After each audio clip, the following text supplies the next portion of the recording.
first video of why I moved to New York.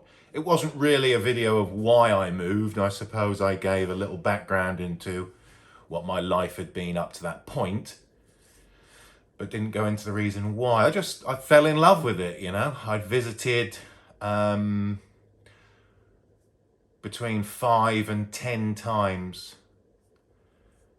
probably about 8 or 9 times, I suppose, over the space of 2 years, and just fell in love with it, yeah, and decided to move. So, yeah, first impressions, like I said in the last video, I'd been living in the city of Wolverhampton in the UK, which is next to Birmingham, big cosmopolitan city. So I was used to that, but I wasn't used to what I was then going to experience. New York, completely different. The only similarity being a big city. Yeah, arriving at Newark airport, and yeah, just, I suppose the speed, it was busy. The noise, you know, when you get to any of those 3 airports, Newark, Kennedy or LaGuardia, you've just got hustle and bustle everywhere. You've got cars honking. Yeah, always horns. You're going to hear that in New York. If you've never visited New York, whatever airport you get to initially, your first sounds that you're going to be greeted with are going to be honking horns, which is synonymous with New York. And so, yeah, the hustle and bustle, I suppose, at first, that was the biggest culture shock. Yeah, it never stops. The city, it never sleeps, and that's true. But yeah, first impressions, busy, lots going on, you know, people, straight talkers, which I liked. Coming from England, you know, people are not so much straight talking. That's not the majority of people. English reserved, stiff upper lip and all that kind of thing. So, yeah, that was a bit of a culture shock.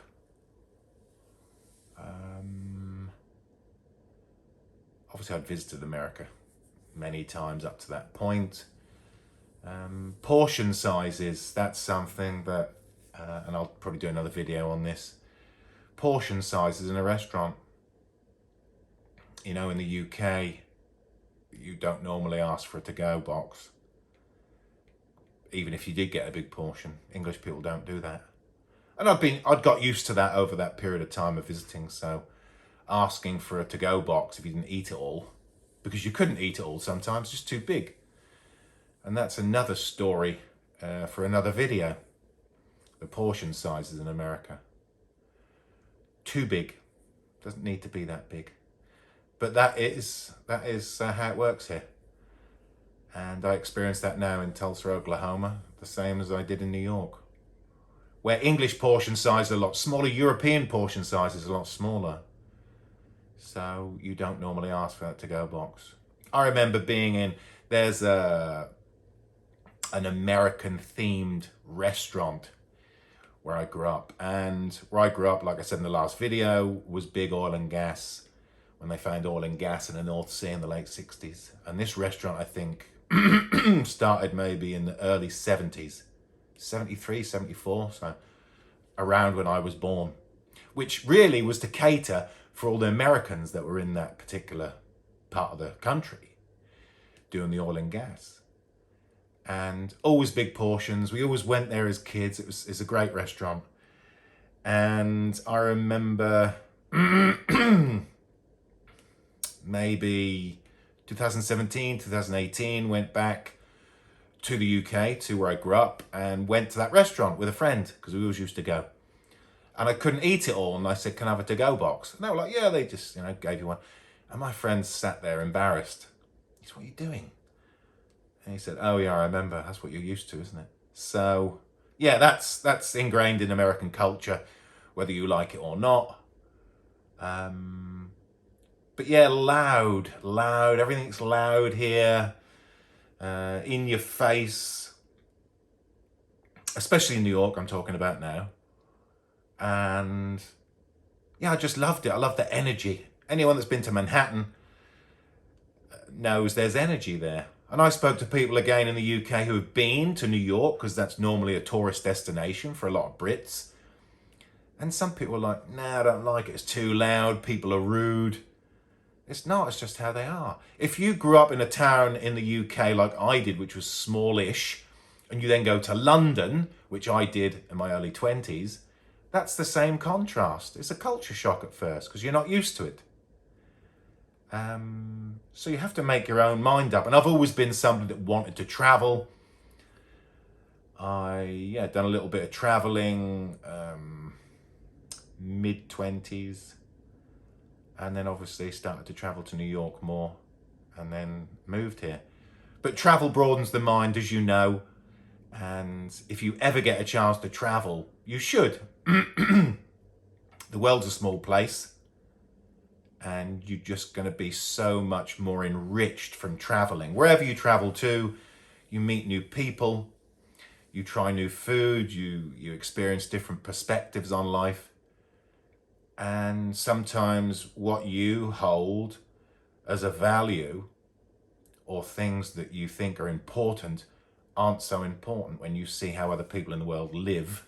And I don't mean from an economic point of view, just a lifestyle point of view, anywhere you go in the world. I've traveled in Europe extensively and a lot in Italy.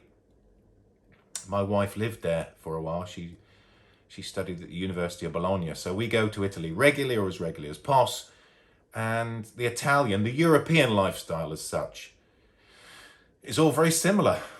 France, Italy, Spain, Portugal, all those places, the emphasis on life is a work-life balance, but weighted towards life, not work.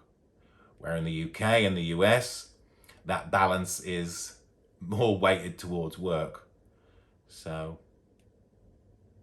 you work yourself to death and then you ain't got time to enjoy your retirement. And we're not here for that. We're not here to be, everyone's got to work to a certain degree to survive, but we're not put on this earth to just work and wait till we're 65 to, if in fact you retire at 65, wait until 65 to enjoy yourself and travel and experience life. No chance. That's not what we're put on this earth to do, and that's not what I'm going to do. So yeah, New York was a crazy animal, and I'm going to go into a bit more detail of what I did in a future video. I started off with odd jobs. I was getting jobs from Craigslist and marketing agencies and things of that nature.